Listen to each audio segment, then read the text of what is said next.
Hello students स्वागत है आप सभी का आर्ट एंड कल्चर के इस लेक्चर के अंदर। आज हम बात करेंगे UNESCO list of intangible cultural heritage के बारे में। स्टूडेंट्स, यूनेस्को की ये जो लिस्ट है इसके अंदर इम्पोर्टेंट जो डांस एंड ड्रामाज हैं उनको ऐड किया जाता है।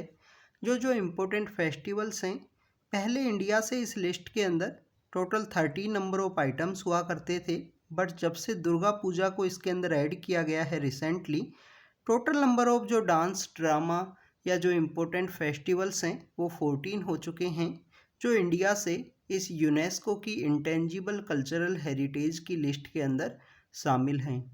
अगर हम बात करें यूनेस्को के बारे में, तो यूनेस्को यूनाइटेड नेशन की एक इम्पोर्टेंट ऑर्गेनाइजेशन है। United Nation education, scientific and cultural organisation, जो कि यूएन के अंडर में इस्टेब्लिश है, और इसके हेडक्वार्टर की अगर हम बात करें, फ्रांस की जो कैपिटल है पेरिस, वहाँ पे इसका जो हेडक्वार्टर है वो लोकेटेड है। स्टूडेंट्स, यूनेस्को के द्वारा समय समय पे कल्चर को प्रोटेक्ट करने के लिए या जो कल्चरल थिंग्स हैं उनको बचाने के लिए समय समय पे जो कन्वेंशंस हैं वो लाए जाते हैं। जैसे कि आप देखिए, हेग कन्वेंशन है। हेग कन्वेंशन वो आपको देखने के लिए मिलता है।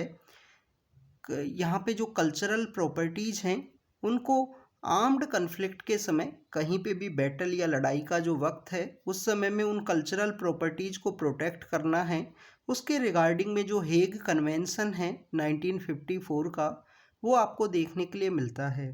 ऐसा ही एक कन्वेंशन 2003 के समय में लाया गया। 2003 के समय में ये जो कन्वेंशन था वो था protection of intangible cultural heritage के रिगार्डिंग में यूनेस्को का कन्वेंशन। और इस इंटेंजिबल कल्चरल हेरिटेज के रिगार्डिंग में ये प्रोटेक्शन का जो कन्वेंशन था, इसी के थ्रू 2008 के समय में आपको ये जो लिस्ट है वो देखने के लिए मिलती है। और इस लिस्ट का मेन मोटिव यही था, इस इंटेंजिबल कल्चरल हेरिटेज की लिस्ट के थ्रू यहाँ पे कल्चर, हमारी जो कल्चरल थिंग्स हैं उनको प्रोटेक्ट किया जा सके, जो ह्यूमैनिटी के पर्सपेक्टिव से इम्पोर्टेंट हैं और जिनको सेफ गार्ड करना आने वाली जनरेशन्स के लिए काफ़ी ज़्यादा इम्पोर्टेंट है। तो इस वजह से यहाँ पे जो कल्चरल हेरिटेज है उनको प्रोटेक्ट किया गया है इस लिस्ट के अंदर में। स्टूडेंट्स, अगर हम बात करें इंडिया से जो शामिल किए गए हैं डिफरेंट आइटम्स, उनके बारे में अगर हम डिस्कस करें, तो यहाँ पे सबसे पहले जो इंडिया से शामिल किया गया था वो है कोडियट्टम। कोडियट्टम एक संस्कृत थिएटर है जिसे कि 2008 के समय में इंटेंजिबल कल्चरल हेरिटेज की इस लिस्ट के अंदर में शामिल किया गया था। स्टूडेंट्स, ये एक डांस एंड ड्रामा का कंबाइन फॉर्म है जो केरल के अंदर परफॉर्म किया जाता है। जो मेल रोल है इस डांस के अंदर, जो मेल रोल है वो चाकियार्स नाम की जो कम्युनिटी है उसके लोगों के मेल पार्ट के द्वारा परफॉर्म किया जाता है। फीमेल रोल यहाँ पे नंबियार कास्ट की जो पर्सन्स हैं उनके द्वारा परफॉर्म किया जाता है। टेम्पल के अंदर एक हिंदू माइथोलॉजी के ऊपर बेस ये संस्कृत थिएटर है कोडियट्टम, और इसके अंदर विदूषका नाम का एक कैरेक्टर होता है जो बैकग्राउंड के अंदर स्टोरी टेलिंग का जो काम है वो उनके द्वारा किया जाता है। मलयालम लैंग्वेज को वो यूज करते हैं क्योंकि केरल के अंदर जो मलयालम है वो ही बोली जाती है, तो मलयालम लैंग्वेज को विदूषका के द्वारा यूज किया जाता है बैकग्राउंड के अंदर स्टोरी को नरेट करने के लिए इस कोडियट्टम संस्कृत थिएटर के अंदर। तो कोडियट्टम केरल से है, संस्कृत थिएटर है, डांस एंड ड्रामा का एक कंबाइन फॉर्म है। ये यूनेस्को की जो इंटेंजिबल कल्चरल हेरिटेज की जो लिस्ट है उसके अंदर शामिल किया गया है। सेकंड, अगर हम बात करें, सेकंड है रामलीला। रामलीला जो कि आपको मेनली उत्तर प्रदेश का जो रीजन है उसके अंदर देखने के लिए मिलती है, और इसके अंदर बेसिकली जो रामायण है उसके कैरेक्टर्स को प्ले किया जाता है। जो आपको मेनली इवन जो सीता का जो कैरेक्टर है वो भी आपको मेल एक्टर्स के द्वारा ही परफॉर्म किया जाता है। तो जनरली जो परफॉर्मेंस है वो मेल एक्टर्स के द्वारा देखने के लिए मिलती है। इसका एक सेक्युलर फॉर्म भी आपको देखने के लिए मिलता है कि मुस्लिम कम्युनिटी के जो लोग हैं उनके द्वारा जो हनुमान हैं, जो जामवंत हैं, इनके जो कैरेक्टर्स हैं वो उनके द्वारा प्ले किए जाते हैं। ये आपको उसके बाद में सेक्युलर फॉर्म को प्रमोट करने के लिए गवर्नमेंट के द्वारा एक रेडियो प्रोग्राम है उस गांव की रामलीला के नाम से स्टार्ट किया गया था। इसके अंदर बेसिकली 10 से ज़्यादा जो नाइट्स है उसको ये परफॉर्म किया जाता है और इसके अंदर जो रामायण के जो कैरेक्टर्स हैं उनको प्ले किया जाता है कम्प्लीटली। रामलीला आपको जो शरद नवरात्रा हैं, जो आपको अक्टूबर के मंथ के समय जो नवरात्रि हैं उस समय में ये जो रामलीला फेस्टिवल है वो आपको देखने के लिए मिलता है। हर एक छोटे छोटे टाउन के अंदर इसकी जो परफॉर्मेंस है वो आपको देखी जाती है रामलीला की। तो सेकंड जिस आइटम को ऐड किया गया था इंटेंजिबल कल्चरल हेरिटेज की लिस्ट में वो था रामलीला। थर्ड है स्टूडेंट्स वैदिक चैंटिंग। ट्रेडिशनल जो वैदिक चैंटिंग है उसको भी 2008 के अंदर लिस्ट के अंदर ऐड किया गया। इसके अंदर बेसिकली जो हमारे एंशियंट टेक्स्ट हैं उनके जो पाठ हैं, उनके जो वैदिक मंत्राज हैं, उनका जो चैंटिंग का एक प्रोसेस है उस प्रोसेस को यहाँ पे ऐड किया गया है। ओल्डेस्ट अनब्रोकन एक ओरल ट्रेडिशन है जो स्टिल आपको इसका एग्जिस्टेंस है वो देखने के लिए मिलता है। ट्रेडिशनल वैदिक चैंटिंग का ये जो कॉन्सेप्ट है इसे भी ऐड किया गया है इंटेंजिबल कल्चरल हेरिटेज की लिस्ट के अंदर में। तो स्टूडेंट्स ये ओल्डेस्ट अनब्रोकन ट्रेडिशन है जो आज भी एग्जिस्ट करता है। अगर हम बात करें फोर्थ जो आइटम है जिसे ऐड किया गया है वो है रम्मन। रम्मन एक रिलीजियस फेस्टिवल है, एक रिचुअल थिएटर है जो गढ़वाल रीजन है, उत्तराखंड का जो गढ़वाल रीजन है उस गढ़वाल रीजन के अंदर आपको देखने के लिए मिलता है। यहाँ पे विलेज का जो डाइटी होता है जिसको कि बेसिकली भूमियाल देवता के रूप से जानते हैं, तो उस भूमियाल देवता के रूप से विलेज डाइटी को यहाँ पे जो ऑफरिंग है, जो प्रेयर है वो की जाती है। ये आपको सालूर डूंगरा नाम के जो विलेजेज हैं चमोली डिस्ट्रिक्ट के अंदर वहाँ पे इसको परफॉर्म किया जाता है हिंदू कम्युनिटीज़ के द्वारा। जगार का जो एक सिंगिंग का एक यहाँ पे ट्रेडिशन है, म्यूजिकल ट्रेडिशन आपको देखने के लिए मिलता है उत्तराखंड के अंदर। तो एक रिलीजियस फेस्टिवल है जिसके अंदर विलेज डाइटी को ऑफर किया जाता है, प्रेयर किया जाता है और गढ़वाल रीजन के अंदर चमोली डिस्ट्रिक्ट के अंदर आपको इसका जो परफॉर्मेंस है वो देखने के लिए मिलती है इस रिलीजियस एंड रिचुअल थिएटर की। तो स्टूडेंट्स ये रमन के बारे में था जिसे कि 2009 के समय में ऐड किया गया था। अगर हम बात करें नेक्स्ट इम्पोर्टेंट आइटम की तो वो है मूडियट्टू। मूडियट्टू भी केरल से आने वाला ही एक रिचुअल थिएटर है। मूडियट्टू के अंदर आपको जो गोडेस काली और जो डेमोन दारिका है, दारिका और काली के बीच में जो लड़ाई हुई थी, जो बैटल हुई थी, उसको यहाँ पे शो किया जाता है। बेसिकली हार्वेस्ट फेस्टिवल के बाद में विलेज टेम्पल्स के अंदर मूडियट्टू का जो परफॉर्मेंस है वो आपको देखने के लिए मिलता है केरल के अंदर। तो एक रिचुअल थिएटर है, केरल से ये बिलोंग करता है रिचुअल थिएटर मूडियट्टू। और गोडेस काली और जो डेमोन दारिका है उनके बीच की जो माइथोलॉजिकल एक स्टोरी है, उनके मध्य जो लड़ाई हुई थी उस बैटल को ये शो किया जाता है इसके द्वारा। और हार्वेस्ट के बाद में देखने के लिए मिलता है केरल से बिलोंग करने वाला ये basically Mudiyettu. Students next important item है कालबेलिया डांस। कालबेलिया डांस एक कालबेलिया नाम की ट्राइब है राजस्थान के अंदर, उनके द्वारा ये जो डांस है इसका जो परफॉर्मेंस आपको देखने के लिए मिलता है। जिस तरीके से स्नेक के द्वारा यहाँ पे मूवमेंट किए जाते हैं वैसे ही मूवमेंट आपको इस डांस के अंदर भी देखने के लिए मिलते हैं।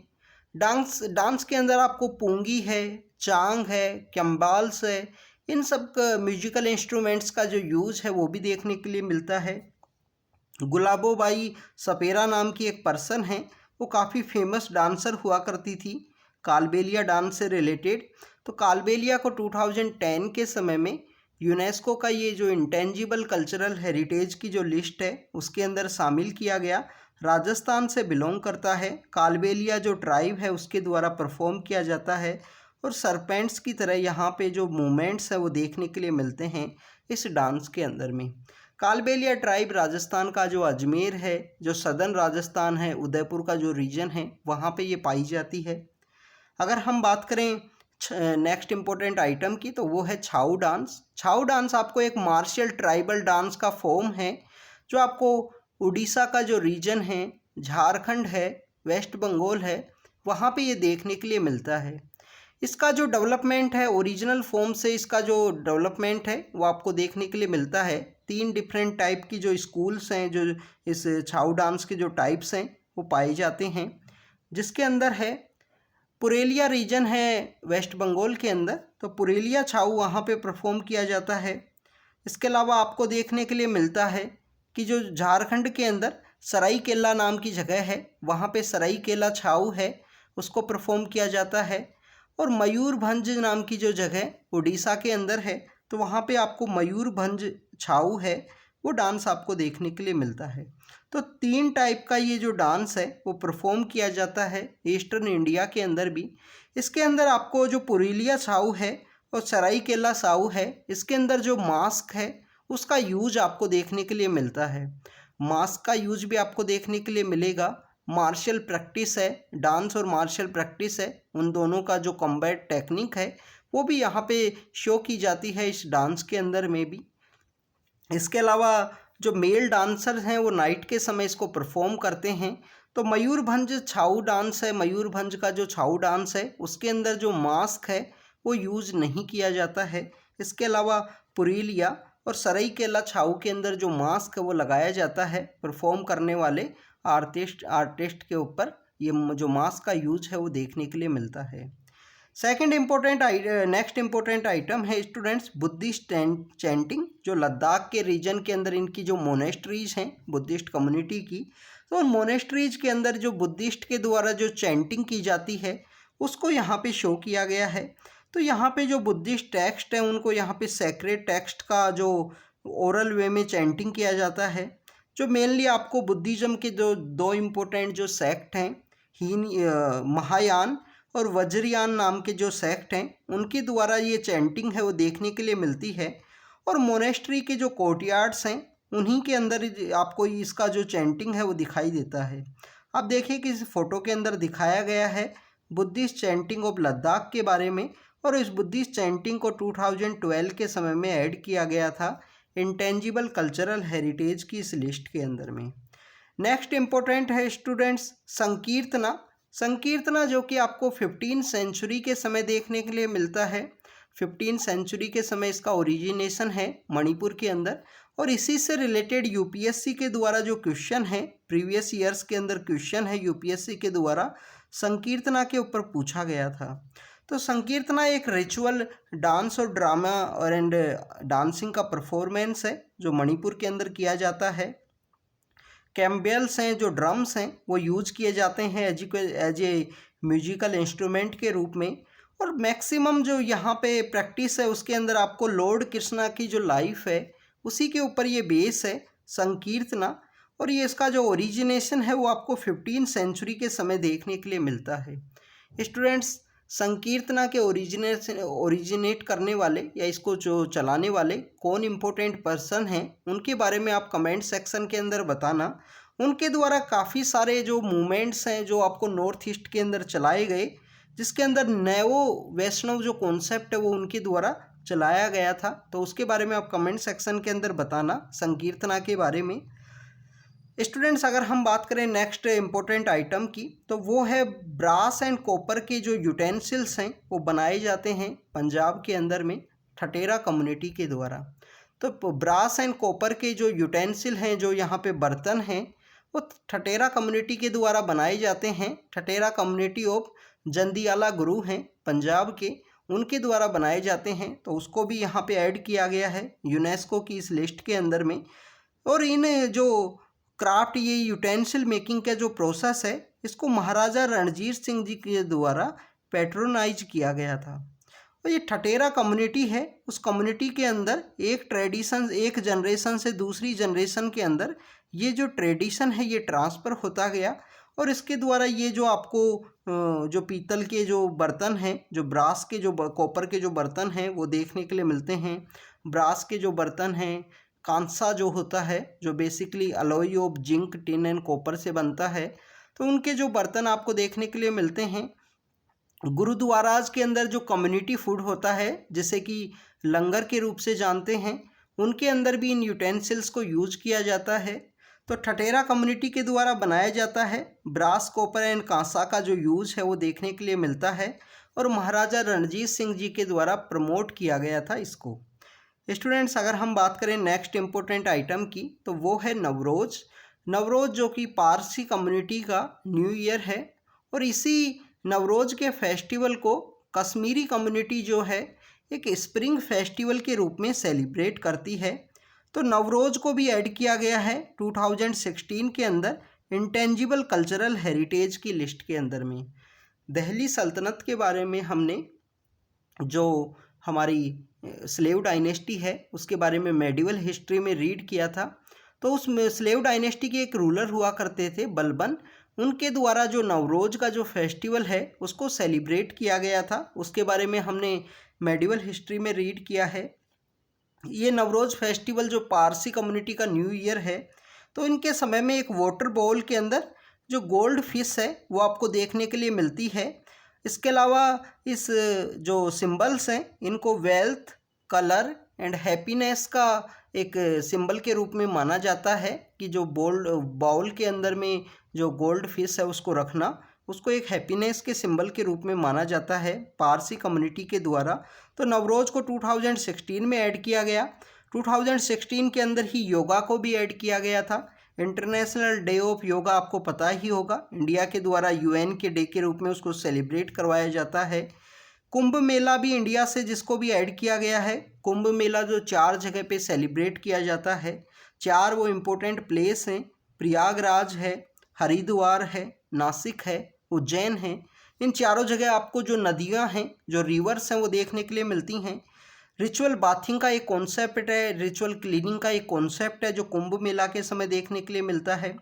कुंभ मेला जो 12 साल के अंदर सेलिब्रेट किया जाता है, 6 साल के अंदर अगर उसको सेलिब्रेट कहीं पे भी अगर वो मेला वहाँ पे सेलिब्रेट होता है तो उसको अर्ध कुंभ के रूप से जानते हैं, और चारों जगह रोटेट करता है। प्रयागराज है, प्रयागराज जो कि उत्तर प्रदेश के अंदर है, हरिद्वार जो कि उत्तराखंड के अंदर है। तो प्रयागराज एंड हरिद्वार के अंदर आपको गंगा देखने के लिए मिलती है। प्रयागराज के अंदर तो आपको गंगा, यमुना एंड सरस्वती तीनों ही रिवर्स हैं। नासिक के अंदर आपको नासिक के अंदर आपको जो नर्मदा है वो आपको देखने के लिए मिलती है, कृष्णा है, वहीं से काफ़ी सारी जो रिवर्स हैं वो निकलती हैं। उज्जैन में अगर हम बात करें जो सिप्रा नदी है वो आपको देखने के लिए मिलती है। तो रिचुअल क्लीनिंग का जो कॉन्सेप्ट है वो दिखाया गया है कुंभ मेला के थ्रू में। इसके अलावा स्टूडेंट्स, नासिक और उज्जैन के अंदर जो जब ये कुंभ मेला सेलिब्रेट किया जाता है तो सिम हस्ता नाम का जो उनको बोला जाता है उस फेस्टिवल्स को। और नेक्स्ट इम्पोर्टेंट जो फेस्टिवल ऐड किया गया है इस यूनेस्को इंटेंजिबल कल्चरल हेरिटेज के अंदर में, तो वो है दुर्गा पूजा।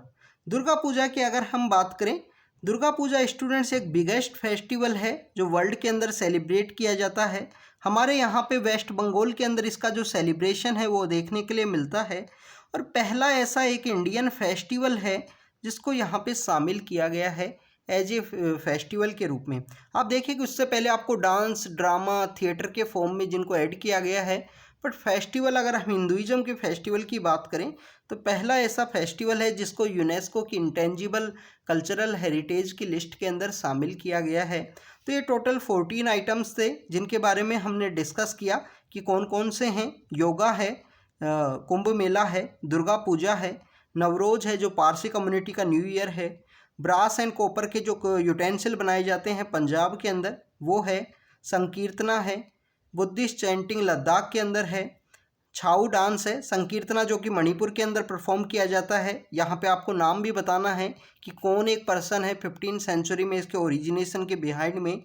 छाऊ डांस है कालबेलिया राजस्थान के अंदर, छाऊ ईस्टर्न इंडिया के अंदर, मुड़ियट्टू केरल के अंदर एक थिएटर फॉर्म है, रम्मन है, रम्मन जो कि गढ़वाल रीजन के अंदर किया जाता है, वैदिक चैंटिंग जो सबसे ओल्डेस्ट एक ट्रेडिशन है, रामलीला उत्तर प्रदेश के अंदर, और कूड़ियट्टम आपको एक संस्कृत थिएटर जो आपको उत्तराखंड के अंदर देखने के लिए मिलता है। तो ये कुछ इंटेंजिबल कल्चरल हेरिटेज के अंदर इंडिया के शामिल इम्पोर्टेंट जो आइटम्स हैं उनके बारे में हमने डिस्कस किया। तो स्टूडेंट्स, इस तरीके के जो वीडियोस हैं उससे आपको अपडेट करते रहेंगे। आप कंटिन्यू अपनी स्टडी है उसको कीजिए। जब तक के लिए thank you students, thank you very much.